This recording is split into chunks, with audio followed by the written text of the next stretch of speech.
What is up, guys, and welcome to another episode of Guarani Vision, the first ever podcast dedicated to Paraguayan football in English. As always, I'm Roberto Rojas, and joining me my two great co-hosts, Fede Perez and Ralph Hannah. Guys, even though we're still on a high from Paraguay qualifying for the World Cup a couple of weeks ago, obviously there's still a lot to talk about from the local league, obviously what's going on with the players abroad, and of course, Paraguay are still in competitions. As Ralph had mentioned last week, this isn't the only the main FIFA World Cup isn't the only World Cup that Paraguay are going to be playing in. No, we have the U20 World Cup coming up in a couple of days in Chile. Obviously, a competition that Paraguay has been able to qualify for also after a long drought for the first time since 2013.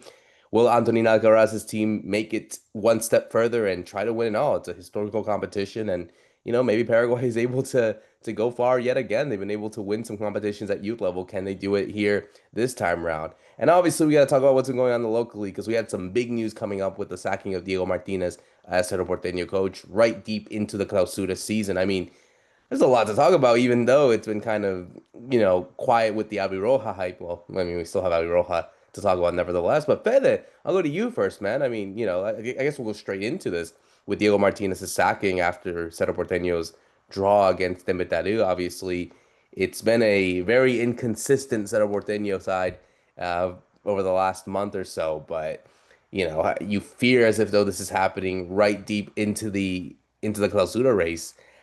I don't know if this is the right decision to do, with so many games left, and can an interim manager really change everything up? And if you're a Guarani or even a Nacional fan, you must be grinning at how Cerro Porteño has just been losing form over the last few games.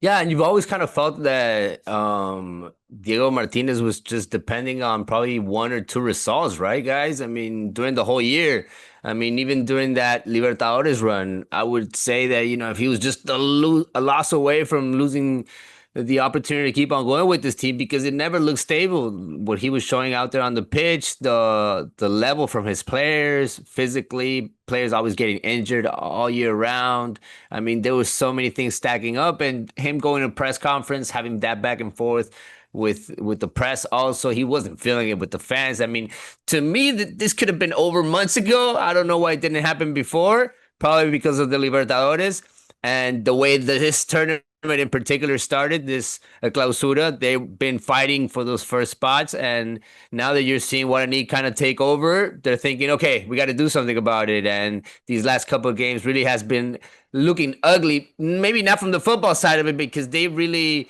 created a whole bunch of chances, but from the result, from the 90 minutes at the end of the game, when you look at what they brought, it just wasn't enough. And you're seeing that Guarani has really taken away, and that could be the taking point to the start of a new episode here in Guarani Vision, Roberto. So great to be back with Ralph and company. We're going to talk a little bit about the Roberto Rojas, but this thing in Cerro Porteño, it just keeps on happening. I mean, every year you feel like, okay, they've done it again. They're confused. They mistaked again. They done it again with the coach, and now they're going with Jorge Achucarro, a coach from the house, a coach that they tried out before, and I think that could be the right choice because I don't think there's any other manager that wants to take over for just a couple of months. I was about to say, Ralph, going to you and saying hello to you, but who knows what can happen to the Cedro side because you have a Guarani side with Victor Bernay really taking advantage. Obviously, Nacional is there in the race as well. I don't know if someone can fix this up. And they still have big games to go, but what? There's like I think five, no, not five, like 8 games left in the season, something like that. I'm just gonna double check real quick. No, there's 10.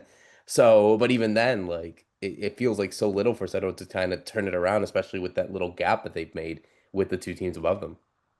Yeah, hi everybody. Firstly, and I mean, it was a strange thing of when it happened, like Fede said, because it felt like this could have happened at any moment, especially after they got eliminated from the Libertadores, and it kind of dragged on. And it was almost because you felt Cerro, they just needed a good win, and then they'd be back in the title race. And the wins haven't come. I think they've failed to win the last four or something in the league. And so it was just dragging on, and it's got to this point, like you said, Roberto, that Guarani are starting to pull away. Cerro, if they had beaten Tembeteru, which was the last game midweek, they would have only been, I think, just a couple of points behind, and it would have, and Tembeteru, they were expected, of course, to win easily. It ends a draw, and then suddenly it's like, well, actually, to claw back these points in 10 games could be difficult. And so I guess what Cerro are betting on now is the new manager, when he comes in, he gives them a bit of that boost. and they make the turnaround that Diego Martinez just couldn't do. Basically, since Copa Libertadores elimination, they just haven't been able to get back to winning ways, and also not back to that kind of free-flowing scoring when they were scoring more than 2 goals a game. So it's an interesting. You mentioned, by the way, that Guarani doing well under Bernay, who's of course an ex-Cerro coach, and then Cerro let go of Da Costa in their striker in the summer, or the European summer, in the Paraguayan winter, and he scored 6 goals in 10 games in the Brasileirão. So it's kind of like they just keep making these bad choices or these wrong decisions. And so now we have to see what's going to happen next. Maybe Diego Martinez goes back to Argentina and wins something, and we'll never know. But I do think picking Achucarro he's been with the U15s for a long time. He's obviously ex-player. He's got a lot of time around the club, and he should know also a lot of this group of players, and so might be able to do something on this kind of short basis, because that's what they need. They need like this quick pickup, win a couple of games, and then they get a really tough stretch of games towards the end of the season, where I think they have Nacional, Olimpia, Guarani, Libertad, like all 4 in a row, and that's going to be what decides the title if they can win those games. I mean, Fede, do you see any of it being fixed at this point? I mean, we know Cerro is always a Jekyll and Hyde situation when dealing with them, but Guarani and Nacional, of course, they have always been sort of in these races, but not always they finish in the best way possible. I mean, the most famous result is obviously Guarani in the final day against Cerro Porteño in 2021, and obviously the last minute goal. So, I'm not saying that these two could choke it, but you feel that for Cerro, they could still feel as if they can, regroup and try to do as much as they can, because they not only have to depend on themselves, they also have to depend on the other teams not being able to finish properly. Be real, Roberto. These teams usually choke. It happens. It happened before with Cerro. It happened before with Guarani. It's been happening with Cerro because they are usually in second spot. So they're aiming for that championship. Obviously, I think Guarani has kind of taken them in a surprise, in a sense that I don't know if they were aiming for that with Bernay right away. Right? I thought they were trying to build on something, but they definitely found their best football really quickly on this tournament. I want to see if they can maintain that. I've seen Nacional fight against the big teams, and they've done very well so far. They picked up really good players. Pedro Sarabia knows his stuff. He's been champion before. So watch out for those teams. As of right now, they look very stable. You had Trinidad also there in the fight a couple of games ago, but they lost a really weird one last week against Recoleta, but they could be in it. No doubt about it, because they also have a stable team. The big teams don't have that. Libertad didn't have that at the beginning of the season. Now they changed their manager. We saw what Guiñazú can bring to this Libertad right away. Olimpia is still trying to find their place in this tournament, their place in this year, and they're really far away from any talk whatsoever of the race title. So I think Libertad could be a team that could surprise in the second half. Put these kind of teams against the ropes, but as of right now, I'm thinking it's really wide open. I don't see any team holding on to that first spot from now until the end. It's what I need right now, but I think they're gonna let go of it in a certain point. They might pick it up at the end, they might win it, but as of right now, I don't see them just taking over the tournament, Ralph. I mean, they play the best and prettiest football probably, but they're not convincing me yet. Yeah, because I think the thing about Guarani particularly is they have a very small squad. They don't have this huge luxury that Cerro has of so many players, and in Cerro's case they keep rotating players and it's not working, but they have that big pool. Guarani, they're going to run out of steam, and actually we're going to talk about it soon. Under 20s World Cup, there's a couple of players that are going to go there. So I mean, for Guarani, it's harder to maintain this, and they even have Nacional this weekend. So hey, if Nacional beat them this weekend, then Nacional go joint top because they're only 3 points behind. So I mean, it's so tight. It's hard to see that one team will just easily run away with this. The question is, I suppose, who can maybe get through in those key games and be able to do something in the race. And it's just, you just keep looking at it and none of them convince. Ultimately, you would say Cerro, because they do have the biggest squad. They have the most expensive squad. Their big problem has been defense. If you look defensively, they have conceded way too many goals compared to the other teams around them. I think only the bottom three in the table have actually conceded more. So that maybe is where Achucarro needs to work out. If they can avoid those sloppy goals and then they can survive on scoring just once, like they only scored once against Timbetaru. What Martinez was doing was making sure they always scored 2 or 3, and that way they won. That was when he was able to win games. So yeah, it's a hard one to call. And just a point on Olympia, I mean, they're slipping very far behind. They have to be very careful about, do they want to play Sudamericana at least? I mean, Libertadores they could play if they win the Copa Paraguay, but they're behind both Trinidense and Nacional. And actually, Recoleta's only 3 points behind them. So, and Recoleta plays Timbetaru this weekend. Olympia play Trinidense. I mean, in the cumulative rankings, Olympia are falling far behind. They have to be very careful because they need that money. They're building the stadium. I mean, they really do need some more money.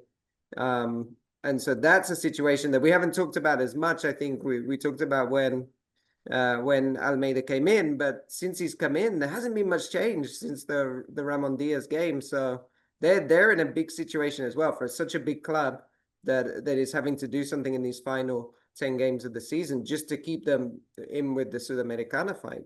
I was about to say, yeah, looking at the table right now, I have it in front of me. Olympia are currently 6th in the cumulative table with 45 points, but right behind them is Recoleta with 42, and then the last spot to Ameliano. So, the gap is not that big to say the least. But yeah, Fede, that's a good point. I mean, Ever Almeida is really trying to get something out of this Olympia team, but they are slipping fast. They really have had a poor year nevertheless. And that like Ralph said, there is that fear that they could miss out on everything. And for a team like Olimpia, who obviously, need that sort of money and obviously the prestige of playing in major competitions, whether it be it Libertadores or Sudamericana, they can't afford to not play in anything next year. It's incredible, right? Just how things turn around quickly when you think that, okay, you have enough money, you're going to go out there, you're going to bring whatever you want, whatever you think you need. And then when you have it, you can't make up your team. You can't put it together, right? And these last coaches haven't been able to do that. From Palermo moving on forward until now, Ever Almeida, who kind of got this team that was already going cold and with locker room problems and just stacking up really bad games. They lost some really bad games and some ugly ones this year from ever since Bulo on, even against Vélez, who is still having a run in this Libertadores. So yeah, Olimpia has really had their year to forget. We'll see what happens with these teams. As of right now, Ever Almeida doesn't have anything guaranteed. He's a very experienced coach, but if he doesn't get it together, they might aim for something else. And in Cerro Porteño, the same thing. If Jorge Achucarro can't get it together quickly, and if they're not fighting for the title at the end of the year, we'll see what happens with this team. They got elections also happening really quickly. So we'll see what the whole plan with these big teams going forward is, because as of right now, it doesn't look clear at all to me. Yeah, no, absolutely. I think it's going to be interesting to see what happens to them and sort of their sort of future. As we shout out to another team that their future is looking bright, and finally after quite some time, let's go and give an intermedia update, Fede, because obviously Rubio New have officially qualified, or at least have officially been promoted to the first division. They are back, the team from Santísima Trinidad, a team that had always been in the sort of the upper echelons of Paraguayan football. They are back to the first division for the first time since 2017. And the good news is that we get a Clásico de Trinidad, a Clásico Santísima Trinidad, as they play on Trinidense, since both the teams are from the same district. I mean, this is big for them. And hey, we still have a race for that second place spot, because you obviously have teams like Capiatá right there. You have obviously with 50 points. You have 12 de Junio over there with 46. San Lorenzo are there as well. I mean, there's only a few games left in the season anyway, but it looks like it's going to be Capiatá's case to go with Rubio New. But I guess we have to shout out Rubio New first as well, being back in the first division. Yeah, no doubt about it, guys. I mean, Rubio New has had a tremendous year. I mean, they've been really the team that's lost. They barely lost. I mean, at home, they pretty much won every game. I think they've been unbeaten almost all year round. And Gattuso Mareco, we talk about a coach that picked up this team last year. So, he was projecting his stuff. He was getting this team ready. And that's what you kind of need in a second division, where you're seeing that every 3 games they're changing coaches. When you have a project like this one, like Rubio New, where they take it serious, they bring in young players and they keep them. They kept that base of players from last season around, even though they didn't achieve the goal. They kept on going with the project. And this year they really were the team to beat. And then you had other good teams. We still have them because, just as you said, the second spot is still open between Deportivo Capiatá, Cerro Junio. I'm not letting go of the chances for Sportivo San Lorenzo. Obviously, they're still in it for the second spot. But as of Rubio knew, they're probably even going to be champions going into these last couple of games. They play 30 games in total during the year. They're going into game number 28 this weekend. And it's really weird what happened with 12 de Junio, right? Because they were really sitting on the driver's seat. They even beat Rubio Ñu in the second half of the tournament, but they couldn't maintain their spot. They even let go of their coach, Juan Manuel Salgueiro, one of the youngest coaches in this league, and to my surprise, but that's what happens in this intermediate, Ralph. I mean, just every day, every 3 other days, you get these kind of news. It's a long tournament, and it had its ups and downs, and it was a surprise for me to see this Rubio New really take away from it. No teams from the countryside as of right now, right? They're not fighting for those first spots. Besides 12 de Junio, who is not that far away from Asunción. We'll see what happens with them going forward with Capiatá also. Yeah, that's a good point actually about the countryside. I mean, 12 de Junio would be the only team from the other side of the Rio Paraguay that comes into the top division. That's never happened before. But they are an interesting case because, I mean, it's a long story, but the whole of Asunción's moving to the other side of the river. It's a big project, and they're picking up, I think, with some of that financially and some of the investment. But then the big thing for Rubio New, I thought, was how they managed to keep this going at home. They were just so strong at home. They kept winning games. I think they're unbeaten at home. And so it's just, you just grind out these results and get there. It's the first time since 2008 they've been promoted, because that was the last time they were promoted. And then that was with Chiquiase, of course. And then they got relegated, I think, 2017, 2018, before the pandemic. So it's been a while waiting to get back there, but it is a very historical team. From Trinidad is one of the oldest areas of Asunción, so it really is going to be a great Clásico that they get next year with Trinidense, and I think it'll be an exciting time. And they do have the power, I think, to bring in a few good players, especially young players. That was their kind of way they worked out when they first got promoted 2008. They used to get a lot of Libertad players, young Libertad players on loan, and use them and put them through. So maybe that's going to be something, might not be Libertad, but that kind of tactic of using young players. And then just a quick one for Capiatá is interesting because they have Germane Diarras doing really well for them. He's an ex-Cerro youth player, but from Mali originally. And if you remember last year, Recoleta, when they got promoted, they had Feyano, who's the Nigerian player in their team. He's not with them anymore, but there's a theme at the moment, right, of African players helping teams get promoted from Paraguayan second division, which you wouldn't have imagined, but there you go. There's always this kind of globalization of football, and so you even get that in the Paraguayan second division. And let's see if Capiatá can do it, because they're 4 points clear at the moment for that second automatic promotion spot. Should be a really exciting race. And it's good that you mentioned the youth players as well, as we shout out or go to our last segment of the day. And obviously the U20 World Cup. The U20 World Cup is about to start soon over there in Chile. It starts on the 27th, so in about a week's time. And obviously Paraguay are looking to, obviously do well in this competition after not being able to qualify since 2013. And officially, right before we got on the air, the call-ups have been announced. The official team squad for the Albi Roja has been announced, and I got it right in front of me for you guys to know. So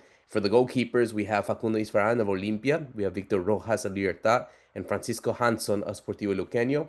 Looking at the defenders, we got Tobias Monínigo of Olimpia, Ezequiel Arte of Independiente, Líder Cáceres of Temetarú, Lucas Quintana of Cerro Porteño, Axel Balbuena of Lanús, and Gariel Paoli of Boca Juniors. Looking into the midfielders, we have Alexander Maidana of Guarani, Lucas Guiñazú of Temetarú, Fabrizio Baruja of Olimpia, Octavio Alonso of Guarani, Omar Jimenez of General Caballero, and Giovanni Gomez of Guarani. And finally, finishing up with the forwards, Thiago Caballero of Olimpia, Cesar Minio of Guarani, Gabriel Aguayo of Cerro Porteño, Rodrigo Villalba of Libertad, David Fernandez of Sol de America, and finally Enzo Gonzalez of Wolverhampton Wanderers. So, you have a mix of that team that did make it to the U20 World Cup, Ralph. You really do have that sort of nice mix of players. I mean, there are some big players that are also obviously missing up.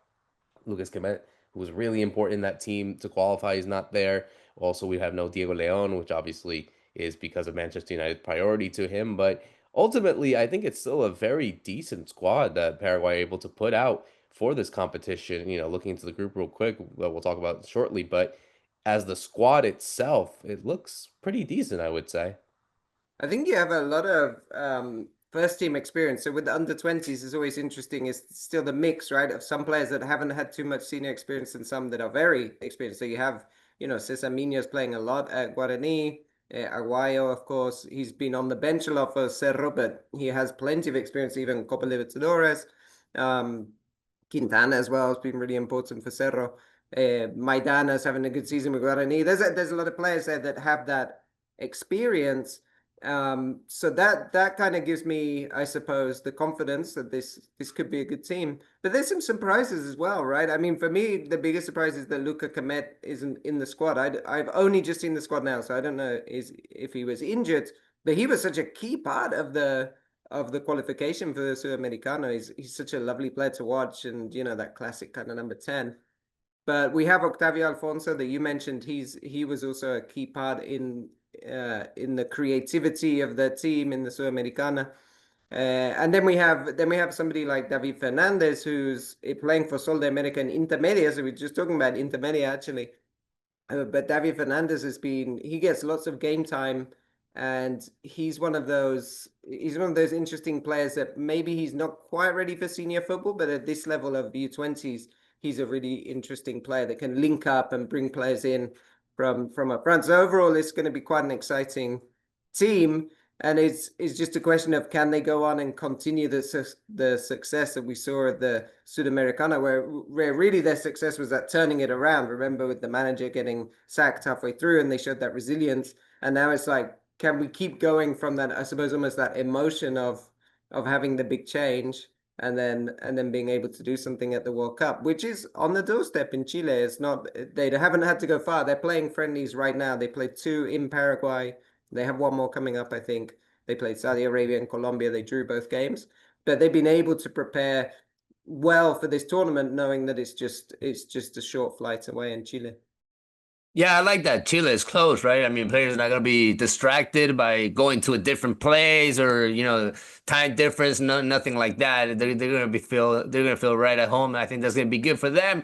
I'm looking at the coach specifically, right? Antolino Alcaraz, just because of what he brought to this team when he picked them up. I'm even thinking that Gustavo Alfaro might be around that locker room again, right? We saw him in the Sudamericano a lot in the big games, so watch out for him also contributing, maybe even chipping in a couple of practices because we've seen them together. So we've seen this relationship kind of also develop with the young coaches that are running these kind of teams. So it's a World Cup. You're going to need everybody to chip in. So I'm really obviously rooting for this team. I'm rooting for every single player.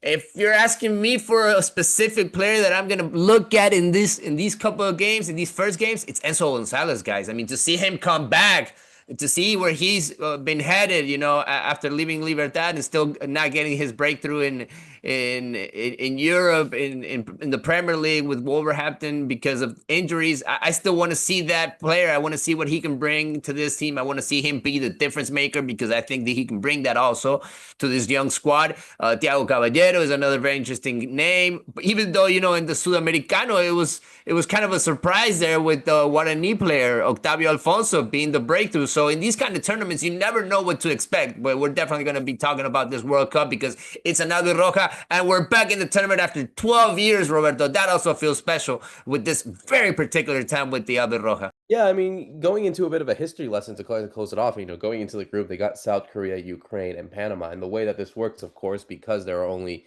a couple of groups, I think it's like 6 groups of 4 because of the amount. So, you could be top 2, but also a possible third place team. There's 6 third place teams and 4 of them go through. So, Paraguay are really in a situation where I think it's a manageable group, obviously just assessing you got three countries from three different continents with Panama, South Korea, and Ukraine.